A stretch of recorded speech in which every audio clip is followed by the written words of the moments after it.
People often ask the question, is the American dream dead? I believe the moment we stop dreaming, we might as well be. Hi, I'm your host, Craig Sewing, the creator of American Dream TV, a national TV show centered around real estate, lifestyle, and culture. A real show showing you real neighborhoods from real professionals. Today, we're going to take you all across the country, showing you why we live in the greatest country on the planet. Let's get this show started right now. Welcome to the American Dream. The American Dream. You're watching The American Dream. The American Dream. Showing you the real estate, the lifestyle, the culture. Let's get this party started right now. Let's go do this. It is heating up once again. We're the Davids going up against the Goliath.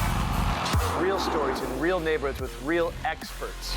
The staple of the neighborhood. Can't wait to present it to you. It's all about lifestyle. In your community. That's what this show, The American Dream, is all about. Cheers to your American Dream.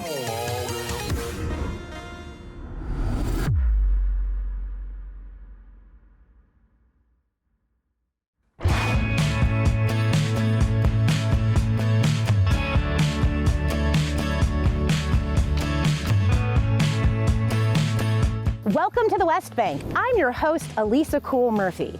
If you're unfamiliar with the New Orleans metro area, you might think of the West Bank as being a little bit like Hoboken or even Oakland. After all, there's so many amazing neighborhoods to live in and visit and enjoy. But what makes the West Bank of New Orleans so very special? Well, stick around because we are interviewing two native West Bankers, the mayor of Gretna and pop artist Josh Wingirter, as we seek to understand why they not only love living here, but they're doubling down.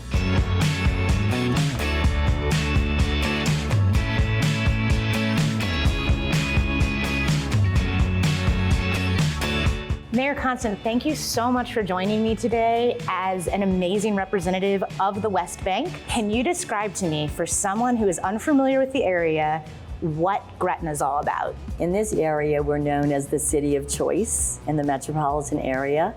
We are very centrally located for people that come to the West Bank from New Orleans. I would think for people that are curious, I would say that we're a very vibrant community, considered a bedroom community of sorts, but we have an incredible nightlife on weekends here in the downtown area. I know some people tend to stay close to home and some people tend to want to fly the nest. What is it about Gretna that has staying power for you?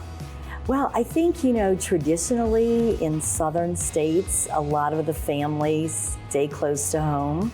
And I think what's happened now, especially across the country, is small town America has really gone away in a lot of places.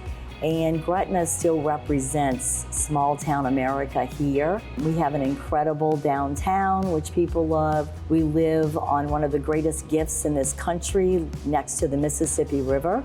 And lots of people live, work, and play in probably a 3-mile radius in this area. What is on the horizon? What are you excited about for the future of Gretna? I think what's exciting is our development code and our ordinances that are protecting the charm that we have here. And then through that development comes quality of life projects. Our Gretna City Park was just transformed into this incredible city park that for a long time was just acres and acres of green space. And now it is an incredible space that has lots of great things for people to take advantage of here, not just in the city, but the entire West Bank. Thank you so much for your time today. This has been eye-opening for me. Thank you so much. I always love talking about this city, and there's just so many things here for people to experience, and I just appreciate the opportunity. Thank you.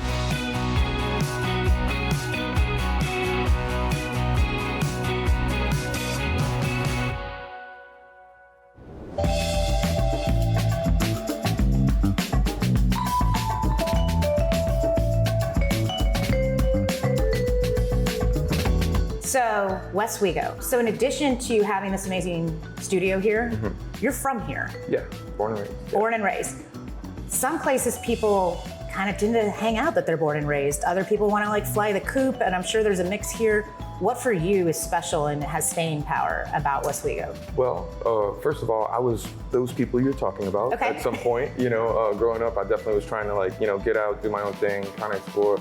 And I think as you mature, you see the value of your roots. And for me, growing up here, and especially growing up a creative, it was mostly factory workers. So me wanting to be an artist was just an unrealistic thing. But, when I got older and I got the opportunity, reflecting on everything, how cool would it be to come to my hometown, and how many kids are like me, growing up in the neighborhood that maybe want to be an artist, maybe want to do something different, but have never seen that and don't have an example of it. So I just like to provide things that I liked and enjoyed or wish I had when I was young, because I'm in a position to do that. And some of those things are places to express yourself. Some of those things are just playing. I mean, I volunteer at the parks and coach the football teams, So it's a nostalgic thing for me to kind of insert things that were positive, for me, and be wow, this was a good experience for me. These kids should have this experience.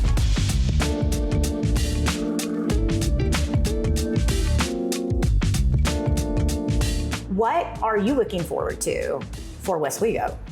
Oh man, so I am looking forward to its overall growth. I think Westwego is a neighborhood and a community that is hungry for something and they're not sure what. My goal is to put something in front of them that can appease them and also cause the right kind of growth. You know what I mean? Because it's a city in transition. It's a much older community, so the young people are starting to come here, new families and everything else like that.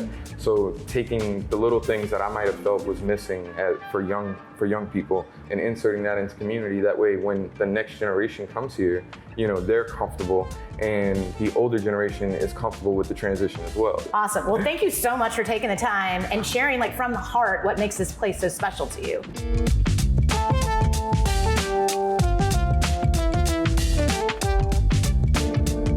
Thank you for joining me on the West Bank today. I'm your host, Elisa Cool Murphy. Does the West Bank live up to its nickname, the Best Bank? Does it? I'll let you be the judge of that. But whether you're looking for property here in the West Bank or anywhere in the greater New Orleans metro area, Cool Murphy Real Estate can help you find a place that's right for you.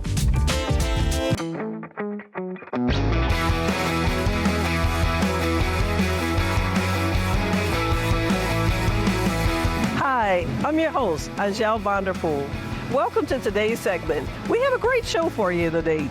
We're in the heart of the Garden District in New Orleans, and we're going to tour a bed and breakfast in addition to seeing a beautiful mid-century modern home. Get your popcorn, relax, and enjoy American Dream TV's Selling New Orleans.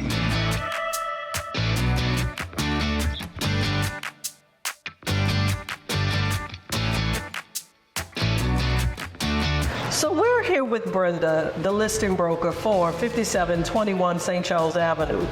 This is a very unique mid-century modern home. Brenda, tell us more about this property and what makes it so special. I appreciate you saying that because it is a very special property, and what makes it special is the location. It is sitting on St. Charles Avenue. As we all know, any person in New Orleans knows being on St. Charles Avenue is fun. It's a place to be. 5721, what makes this property very special is it is mid-century. On St. Charles, there's not a lot of mid-century. There's even some mid-centuries that have been torn down, but this one still stands. So you have an open concept, which was very different in the 1950s, because in the 50s you did have the closed off rooms and the small dens, and you didn't have a lot of light in those rooms, whereas this property, it's open and you have a lot of large windows, which was also a nice feature that the mid-century modern did bring. You have a large ceiling, you have different ceiling heights, which is also another nice feature. Another thing I think is really cool about the house is how you have the dips in the floor, which is right behind you. And that was really neat. People used to use it for a variety of things, including having their plants in that spot. Another feature that I particularly like about this house is the dip in the floor store, the whole mid-century aspect, but I love the stairs. The stairs are open, and although they're right here in the room, they're not closed off. Whereas all the other houses, they're very closed off by all the sheetrock. So I think that that's a really cool feature of this home. 5721 St. Charles Avenue, mid-century modern. We're definitely gonna love it for those that are really into unique properties and designs, but also modern and minimal.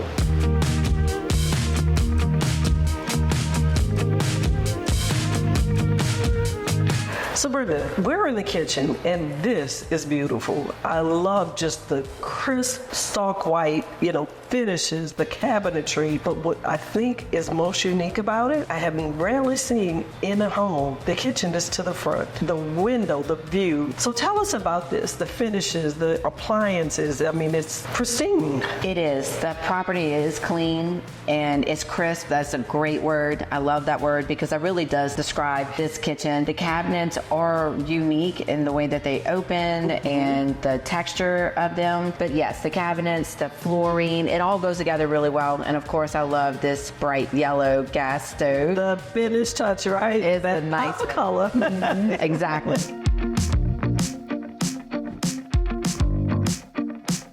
We're here in the entertaining dining space, just a really great place where families can come together and just hang out, have fun, and entertain their guests. Tell us about this space and why it's so different. It is an entertainer's dream here. Pick your day, pick your season, pick your reason why you want to entertain and have a good time.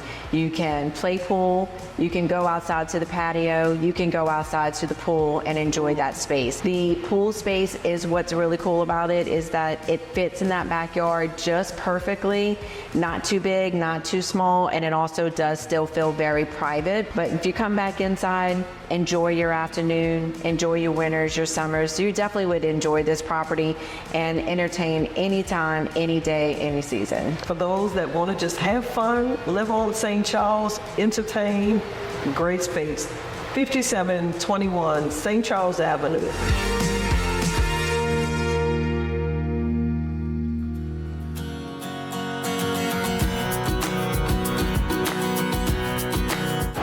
Take a tour of 3535 St. Charles Avenue, Hubbard Mansion, a family-owned bed and breakfast in the heart of the Garden District.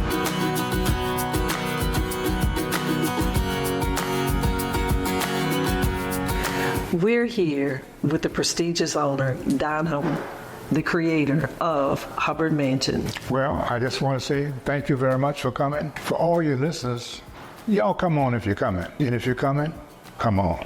We're here inside Hubbard Mansion, a bed and breakfast exquisitely built as a replica of a Mississippi mansion. The elegant Greek Revival home was built by operator Don Hubbard and meticulously designed by his wife, Rose Hubbard.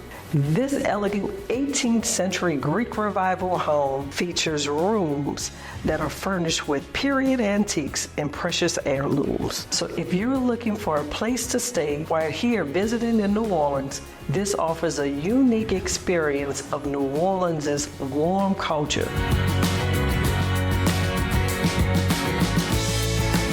So I hope you enjoyed this segment of The American Dream, Selling New Orleans, where we toured the Garden District.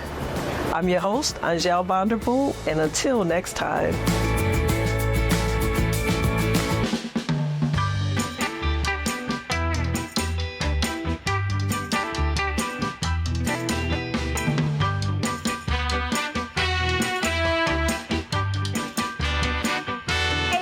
Like a Main Street party. Hey y'all, welcome back to another episode of American Dream TV. I'm your host, Jenna Guerrero. Today we are attending the biggest Mama theme party our area has ever seen. Welcome to the 2024 Mama Walker.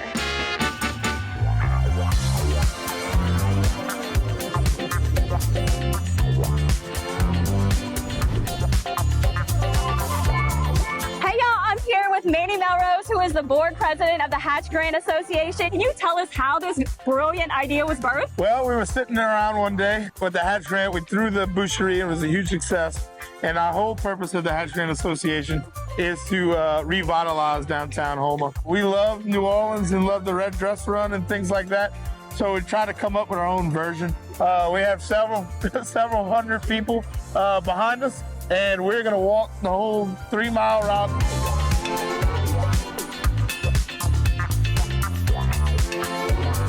So all of the funds that you raised today, where are they going to be going? Everything goes back into the businesses downtown. We want the businesses to make money today, not us. This is an amazing event. Let's go party like the Momo. Yeah, let's go get it.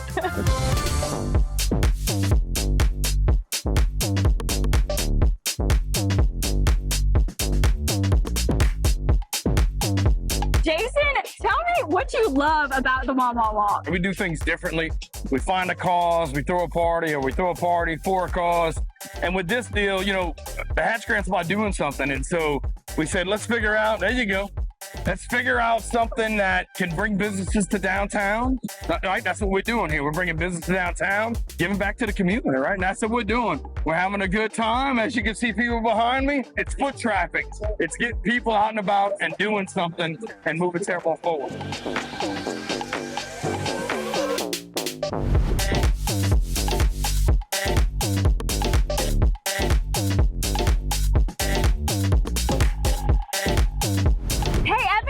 Told you came all the way here from Atlanta. Can you tell me how you found out about the Momo Walk? Well, sure, good. I saw it on TikTok and I just thought, oh my God, that seems amazing. And we don't have anything like this in Atlanta. So I had to come. I love anything with costumes. So just dressing up and putting on a costume it gave it for me. That was it.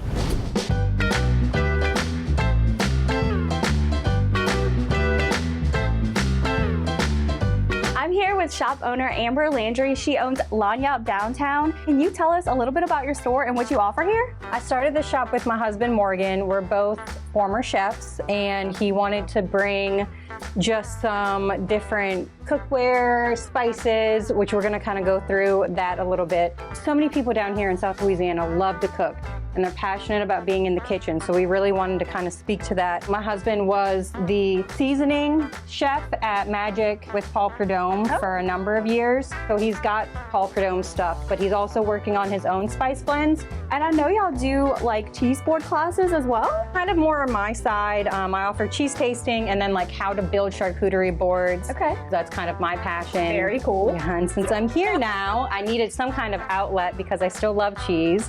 Who doesn't? And yeah, it's just, it makes everything better. Oh, that's awesome. Thank you so much for showing us around your shop, Amber. Thank you for coming in.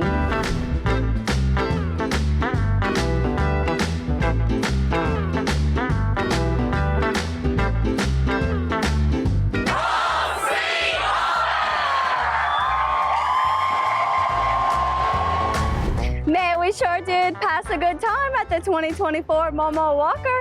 I hope y'all enjoyed this episode of American Dream TV. We'll see you next time on the Bayou.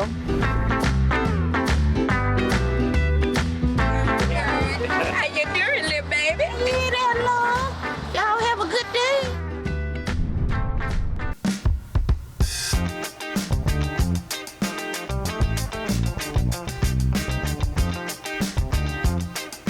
What's up, everyone, and welcome back to American Dream TV. I'm your host, Brian Maurice, and we're in yet another historic neighborhood in New Orleans.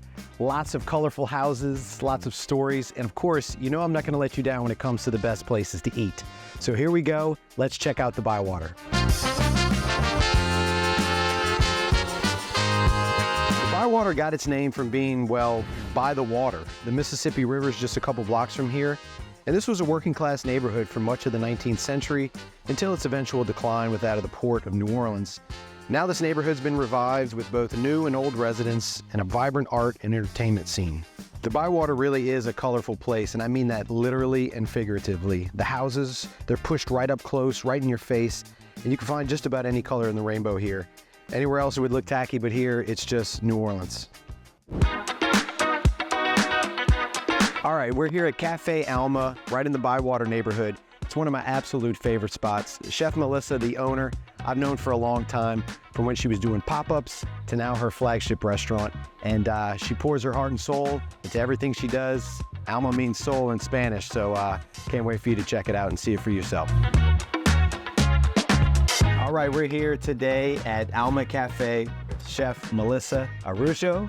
And we are exploring kind of how you got into this culinary journey and this awesome neighborhood establishment. So why don't you tell us how you started? Alma Cafe is a modern Honduran eatery. We're in the heart of the Bywater, and we pay homage to my heritage. You know, I am half Honduran and half Sicilian Italian, but we cook modern Honduran food. So we are 90% farm to table, and 5% we import from Honduras, and the other 5% alcohol. With our base, our food is traditional, but we present it more modern. Our morning breakfast and lunch is more casual. So we have from the typical baleada to the traditional Honduran breakfast. You know, we do from that to the avocado toast, to egg benedicts, to carne asada, to pollo chuco, to arroz con pollo. So it's a very diverse menu that represents my Honduran heritage. We've been lucky enough that we've been in this neighborhood now for 4 years. We're going to our 5th, and we're going to a 2nd location. So Alma's been pleasantly very well. She's a good girl. That's amazing. Chef, thank you so much for your time today and sharing your story. We look forward to eating your food, and we hope the rest of you come and enjoy it as well. Thank you for coming. Bywater Bakery burst onto the scene in 2017 and has in many ways become the heart of the Bywater neighborhood. It's fitting that it blends right into this Creole cottage, and Chaya and Alton, wonderful people, and we're gonna get to see what they do every single day. All right, Chaya, Alton, thank you for joining me today and giving me your time. Why don't you tell us what Bywater Bakery is to you all? We are a mom and pop business who live in the neighborhood just 3 blocks away. Nice. My wife is a longtime baker and had this dream of opening something that she would want in a neighborhood, and we literally have created that. We walk to work. It's an easy commute. We put something that is a community hub in a really great neighborhood, and we're setting our roots even deeper. That's amazing. Something that I've noticed is I haven't been around that very long. 2017, I believe, is when you opened the bakery. But to me, someone who's lived in New Orleans their whole life, it seems like y'all have been here forever. Y'all have everyday favorites, but the king cakes, I know the Chantilly king cake has to be at the very top of my list. It's absolutely delicious. Definitely our best seller. And you were actually, the pioneer of the Chantilly cake. That was a couple of decades ago now. Can you believe there was a time before Chantilly cake in New Orleans? I can't believe it. I know. One minute. Well, we've kind of seen what you mean to the Bywater a little bit, but what does the Bywater mean to y'all? We're going neighborhood by neighborhood. We want to know what it means for you all to live here and work here. I was renting my little home on Desire Street before Katrina storm happened, and I don't know if you all know how Bywater became the new Brooklyn. This was the little sliver on the river that had very little damage and was really quick to repopulate. No flooding. As New Orleans native, I had, really had firm roots in this place and really wanted to, make sure that there were things that must remain, Yes.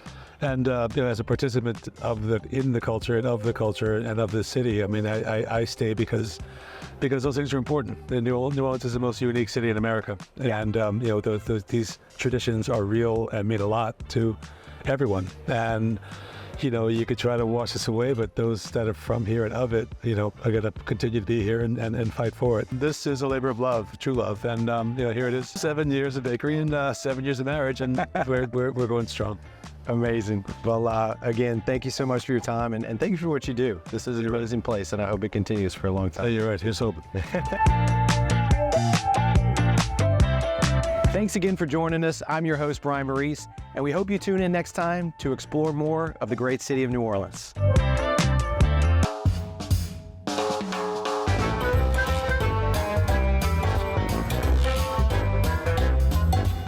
Hey y'all, I'm Jacob, your host with the American Dream TV, Cella New Orleans. Today, we're here on Bourbon Street in the middle of the French Quarter, where we've got fresh food, live music, and the most iconic New Orleans experience that you can find anywhere else. I'm over here at the Royal Sonesta on Bourbon Street in the middle of the French Quarter, New Orleans, Louisiana. A lot of my clients, they ask me when they're coming to New Orleans, where's the best place to stay? So I've scheduled a meeting with David, the general manager of the Royal Sonesta, so he can tell me all the ins and outs about the hotel. Come on, y'all, let's go take a look. How you doing? I'm Jacob. I'm David. General Manager of Royal Sonesta. Hey, nice to meet you, David. Nice to meet you. David, I'm a New Orleans local, but I've never actually been inside the Royal Sonesta, and I would love if you could tell me more about it. Great, let's step outside in the courtyard and we'll start the tour. Sounds good. Wow, this is such a beautiful hotel. David, what can you tell us about the history of this location? Sure, the hotel was opened in 1969 on the site of a former beer brewery here in the French Quarter. Wow. So New Orleans was known back in the day for its local beers, and this was one of the sites prior to the hotel being built. Oh, that's excellent. Yeah, New Orleans absolutely loves to drink. Yes. Excellent. So it's been a hotel ever since? Yes, since 1969. 1969. Wow, that's 55 years. It's a long time. Absolutely. But yeah, has the Royal Sonesta always been the pinnacle of luxury here in New Orleans? Yes, it's the luxury hotel on Bourbon Street in the French Quarter, and it's been that since the day it opened. That is excellent. Absolutely. You can't have a more luxurious experience anywhere else in New Orleans or on Bourbon Street. Right. Definitely in the French Quarter. It's the Grand Dame of the French Quarter. I know that the Royal Sonesta is world-renowned, but how does this location provide a unique experience to its guests? Well, New Orleans offers a number of different activities, but for our guests, you can actually check into the hotel and at any time encounter a second line parade down Bourbon Street with a brass band leading the way and, still walkers and all the great things that are about New Orleans.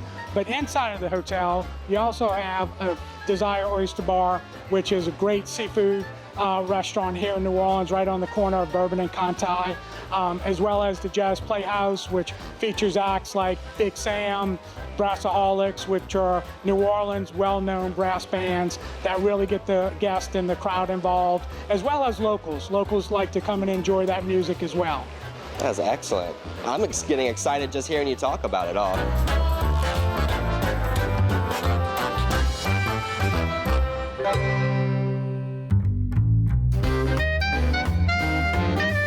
So this is one of my favorite rooms in the hotel. It's the Bourbon Balcony Suite.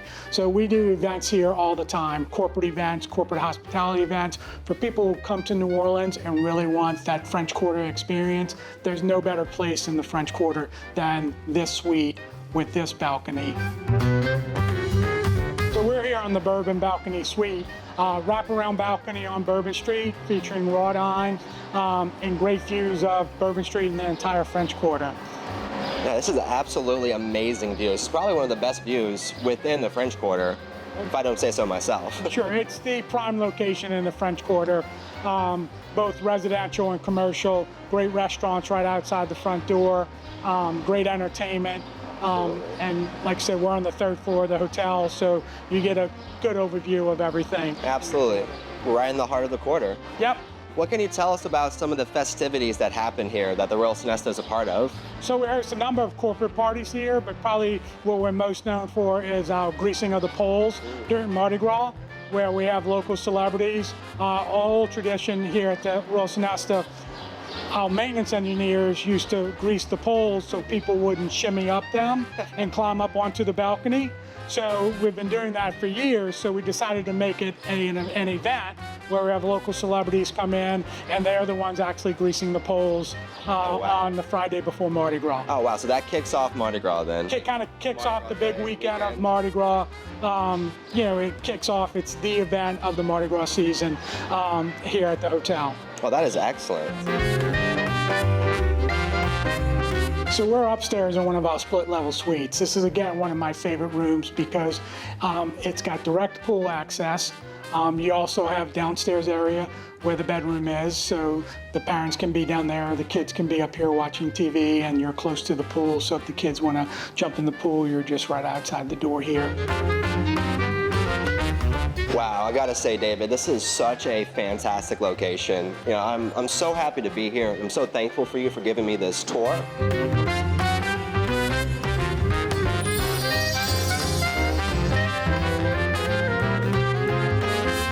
Hey y'all, this is Jacob, host of the American Dream TV Cell in New Orleans. Hope you enjoyed our episode here at the Royal Sonesta New Orleans. Now this is my idea of the American Dream.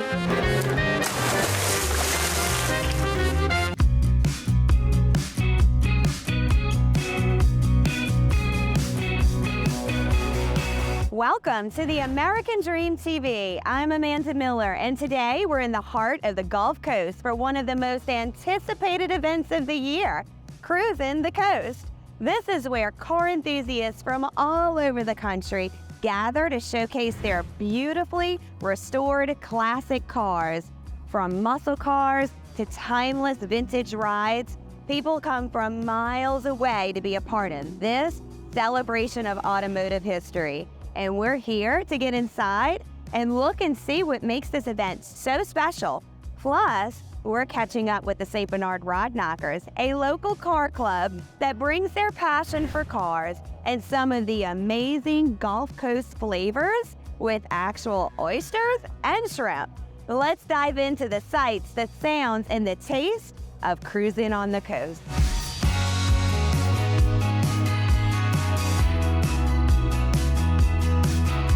And here we are with Mr. Frank Cristoli, who is the Director of Registration here at the amazing Cruising the Coast. We are so excited to be here. Glad to have you guys here. This is an amazing event. What was the inspiration? Cruising the Coast was started back in 1996 as a way to put people in beds in hotels and casinos during what was normally a very slow time of year. Right. So hoteliers, casino people, and local tourism officials got together, and one of them said, you know, there's a big car show out in Reno that does really well. So they went out there, looked at it, came back and says, we can do this on the Gulf Coast. And Cruising the Coast was born. And that first year in 1996, they only had 374 vehicles registered, mostly from here in the Gulf Coast states. And we've grown so much. Last year, we registered over 10,000 vehicles from 45 states and 3 foreign countries. And I can imagine what the economic impact is with having all these people coming from all over the world. Yeah, the last economic impact study we did was for our 25th anniversary, so a couple years ago. And the impact was over $30 million just in the 3 coastal counties. Wow. And $36 million the state of Mississippi wide. And that's what we're about. Cruising the Coast is a great fun car show, don't get me wrong, but we're an economic development engine. Yeah. Our job is to have people come here and improve the economic development of coastal Mississippi. We thank you so much for meeting with us. You bet. You bet. So nice. Very good. Glad y'all are here. Thank you. You bet. I'm here with Mr. Robert Lay with the St. Bernard Rod Knockers. Hi, Mr. Robert. Thank you so much for being here with us today. Oh, thank you. We are having an exciting time looking at all these amazing cars. Tell me about the St. Bernard Rod Knockers and what makes them so unique. Well, you know, we started about 12 years ago, and my son and a friend of his called me one night and said, we're starting a car club, and we want you to be the president. I said, well, that's nice. So it went on, and we slowly gathered members, and being from St. Bernard is such a close-knit community. Well, this is one of the cars that you actually this car belongs to me, and when I bought it, it wasn't quite like this. Actually, the only thing on this car that's not new is the roof. Really? Yeah, everything else was cut off of it. So what was the restoration process like when you put this car back together? It was, it takes time, you know, you work on it, I work on it, and I'll leave it go for a while so it didn't aggravate me too much, you know. Well, and when you love it so much, not even a job, is it? No, it's not a job. What year making? This is a 1969 Chevrolet Camaro. This is the 3rd year that the Camaro came out. This was actually the last year of the first generation Camaro. This is the last year. Well, thank you so much for showing us your amazing car. You did a fantastic job. No problem. And I can imagine that y'all have a really good time out here. We do. Well, thank you, Mr. Robert. We appreciate talking to you.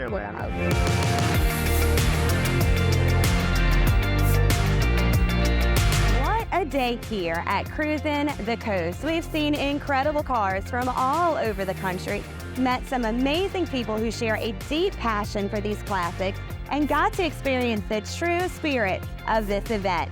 Big thanks to the St. Bernard Rod Knockers for giving us a taste of the Gulf Coast cooking, and to everyone who brought their incredible rides to this unforgettable celebration. I'm Amanda Miller, and this has been another adventure with the American Dream TV. Until next time, keep dreaming big and enjoying the ride. I hope you enjoyed today's episode of the American Dream TV. We created this show to combat negative media, to show that the American Dream is alive and well by showing you real stories in real neighborhoods. Thank you so much for watching the show, and cheers to your American Dream.